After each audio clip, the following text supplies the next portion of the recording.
প্রয়াত সাংবাদিক রুহুল আমিন গাজীর প্রতি শেষ শ্রদ্ধা জানাতে বুধবার দুপুরে জাতীয় প্রেস ক্লাবের মিলনায়তনে তার মরদেহ আনা হয়। শ্রদ্ধা শেষে জাতীয় প্রেস ক্লাব প্রাঙ্গণে তার নামাজে জানাজা অনুষ্ঠিত হয়। জানাজায় ইমামতি করেন জামায়াত ইসলামের আমির শফিকুর রহমান। জানাজায় তথ্য ও সম্প্রচার উপদেষ্টা নাহিদ ইসলাম, বিএনপি মহাসচিব মির্জা ফখরুল ইসলাম আলমগীর সহ বহু রাজনীতিবিদ ও সাংবাদিক উপস্থিত ছিলেন।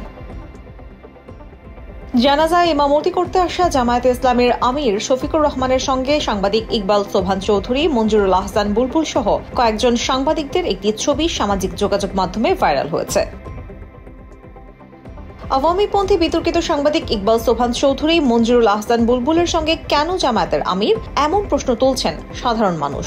বাংলা এডিশনের কাছে বিষয়টি পরিষ্কার করেছেন জামায়াতের আমির নিজেই। তিনি জানিয়েছেন, সাংবাদিক রুহুল আমিন গাজীর জানাজায় ইমামতি করতে প্রেস ক্লাবে যান তিনি। এ সময় টেবিলে বসে থাকার সময় এসব সাংবাদিকরা তার পাশে এসে বসেন। তাদের সঙ্গে কোনো বৈঠক বা আলোচনা হয়নি জানিয়ে জামায়াতের আমির শফিকুর রহমান বলেন, বিষয়টি নিয়ে তিনি বিব্রত।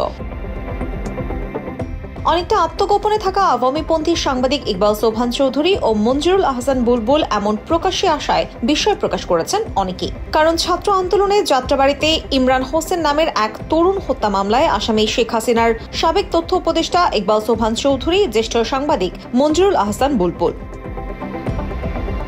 আশা আহসান, বাংলা এডিশন।